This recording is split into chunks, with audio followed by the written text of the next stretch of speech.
नमस्ते फ्रेंड, कैसे हैं आप। आशा करती हूँ कि आप स्वस्थ होंगे, मस्त होंगे, साथ ही साथ अपनी गार्डनिंग में व्यस्त होंगे। दोस्तों, आज मैं फिर हाजिर हूँ एक इंटरेस्टिंग और बहुत ही सुंदर फ्लावरिंग प्लांट के साथ, जो कि दक्षिण अफ्रीका का नेटिव प्लांट है।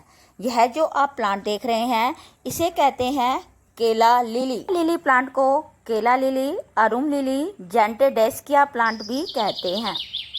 डिफरेंट कलर और लुभावने प्याले के आकार के फूलों के साथ यह प्लांट बहुत ही सुंदर दिखाई देता है, जो पीले उंगली जैसे डंठल या स्पेडिक्स के चारों ओर होते हैं।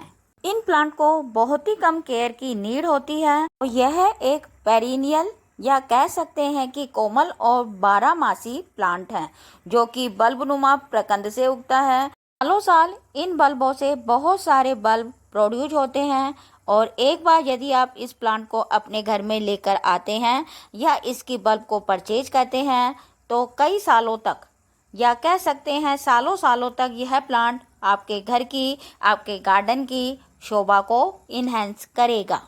केला लिली प्लांट की कुछ वैरायटियां सर्दियों में खिलती हैं और कुछ वैरायटियां गर्मियों में खिलती हैं। वीडियो में हम देखेंगे कि इस प्लांट को कैसे ग्रो करें, इसके लिए सोइल मीडिया किस तरह का चाहिए, वाटर रिक्वायरमेंट इसकी क्या है। तो शुरू करते हैं आज की वीडियो।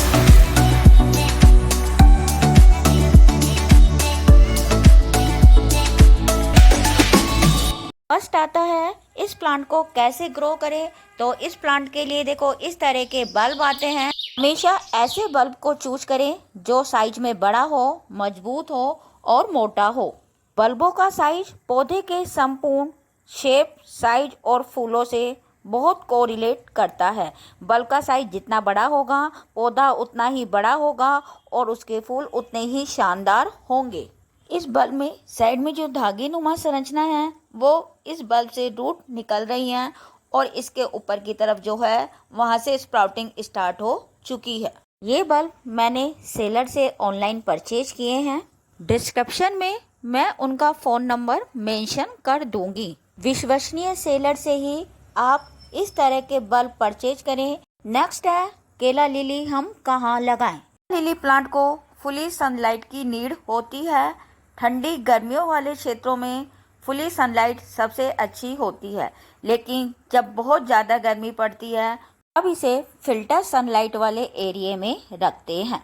बात करें इस प्लांट के लिए सोइल मीडिया की, तो सोइल मीडिया इस तरह का होना चाहिए जिसमें मॉइस्चर रिटेन करने की क्षमता हो, लेकिन वाटर होल्ड ना करे। और सोइल मीडिया इन प्लांट के लिए बेस्ट होता है। सोइल मीडिया में मैं coco chips, rice husk, leaf और वर्मी कंपोस्ट, 10% गार्डन सॉइल और उसमें 20% बालू रेत मिक्स करती हूँ। पहले नीचे बेस वाला बल्ब भी मुझे रिसीव हुआ। इस बल्ब से 6 बल्ब मल्टीप्लाई हो चुके हैं, जो कि आप देख रहे हैं। नेक्स्ट आता है इन बल्ब को हम कब लगाएं। ये बल्ब बसंत में लगाए जाते हैं जब सर्दी का खतरा बीत जाता है। केला लिली को हम बॉर्डर, कटिंग गार्डन, गमले, प्लांटर्स और कंटेनर में भी लगा सकते हैं। हम घर के अंदर भी लगा सकते हैं, परंतु शर्त है कि वहां पर फिल्टर सनलाइट इन प्लांट को मिलती रहे। केला लिली प्लांट को यदि आप कंटेनर में लगा रहे हैं तो 6 से 8 इंची के पॉट में बल्ब के साइज के अकॉर्डिंग एक बल्ब भी सफिशेंट होता है। ये मेरा 6 से 8 इंची का पॉट है और आप देख रहे हैं कि इसमें सब बल्ब का साइज कितना बड़ा है। इसमें मैं केवल एक ही बल्ब लगा रही हूँ। के बढ़ते हुए सिरों को हमें ऊपर की ओर रखना है और उसे थोड़ा सा अनकवर छोड़ देना है, खरपतवार ना हो और मिट्टी में मॉइस्चर रिटेन रहे। इसके लिए मैं सोइल मीडिया को देखो गीली घास से ढक रही हूँ और इसमें टाइम टू टाइम वाटरिंग करती रहूंगी। पॉट में केवल एक ही बल्ब लगा हुआ है और आप देख रहे हैं इतने सारे प्लांट इससे बन गए हैं। दूसरा पॉट भी दिखाती हूँ आपको, उसमें भी देखो एक ही सिंगल बल्ब लगा हुआ है, लेकिन बल्ब का साइज बड़ा होने के कारण इनमें देखो कितने सारे जो प्लांट हैं वो प्रोड्यूस हो गए हैं। तो सोइल मीडिया में ग्रो करने के बाद 3 सप्ताह तक का टाइम लग जाता है ब्रांच दिखाई देने में। ट्यूबर से फूल आने में लगभग 14 से 16 सप्ताह लग जाते हैं। आता है इस प्लांट की देखभाल कैसे करें। तो इस प्लांट में मॉइस्चर को रिटेन कर कर रखें, मिट्टी को ड्राई होने ना दें।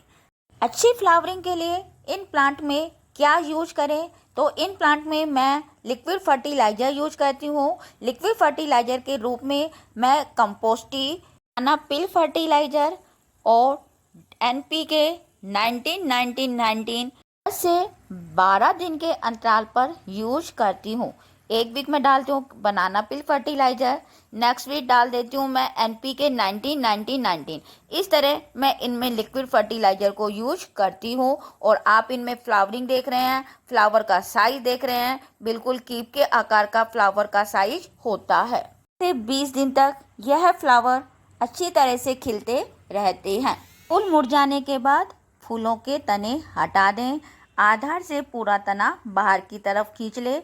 हमारे केला लिली के प्लांट में फूलों की संख्या बढ़ जाएगी। रेगुलर हमें इस प्लांट में डेड हेडिंग करनी है, जिससे हमारा जो केला लिली का प्लांट है अपनी सारी एनर्जी बीज बनाने की बजाय फूल बनाने में लगाए। प्लांट की फोलिएज देख रहे हैं, पत्ती में भी बहुत सुंदर वेरिएशन है, बीच बीच में उसमें वाइट कलर के डॉट्स हैं। फूलों की तो बात ही क्या है। विंटर में इन केला लिली के प्लांट को रेस्टिंग मोड में छोड़ दें।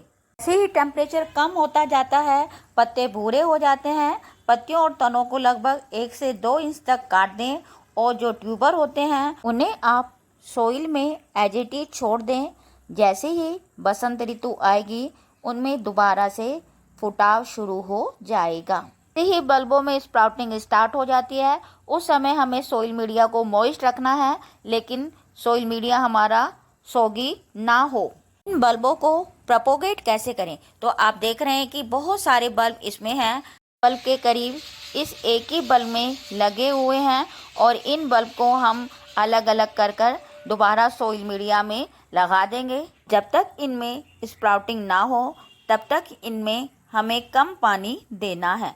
जैसे ही इनमें स्प्राउटिंग शुरू हो जाएगी तो हमें इनमें रेगुलर वाटरिंग करनी है।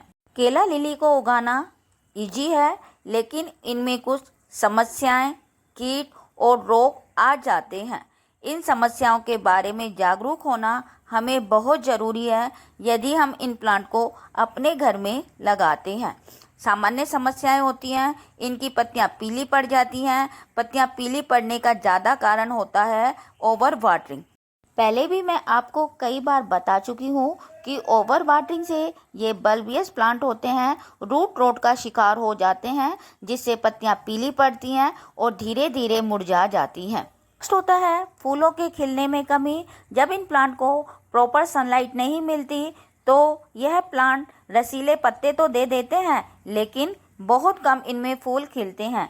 मिट्टी में अत्यधिक नाइट्रोजन, सफिशिएंट वाटरिंग या हमारे बल्बों का गलत तरीके से लगाना भी फूलों की कमी के लिए जिम्मेदार हो जाता है। प्लांट में एफिड, स्पाइडर माइट्स या स्लग इनका अटैक हो जाता है। साथ ही साथ इसमें bacterial soft rot, grey mould और जड़ सड़न भी हो जाती है। और इन सब बीमारियों से बचाने के लिए इन प्लांट को उचित धूप, पानी और सोइल मीडिया शामिल है। इन प्लांट में हर वीक हमें फंगिसाइड सॉल्यूशन का स्प्रे करना है ताकि हमारे प्लांट बीमारी, माइट्स आदि से बचे रहे। दोस्तों, यही था आज का वीडियो। यदि वीडियो पसंद आया हो तो लाइक करें, कमेंट्स करें, शेयर करें। फिर मिलेंगे किसी इंटरेस्टिंग वीडियो के साथ। तब तक के लिए okay, bye bye, thank you, happy gardening.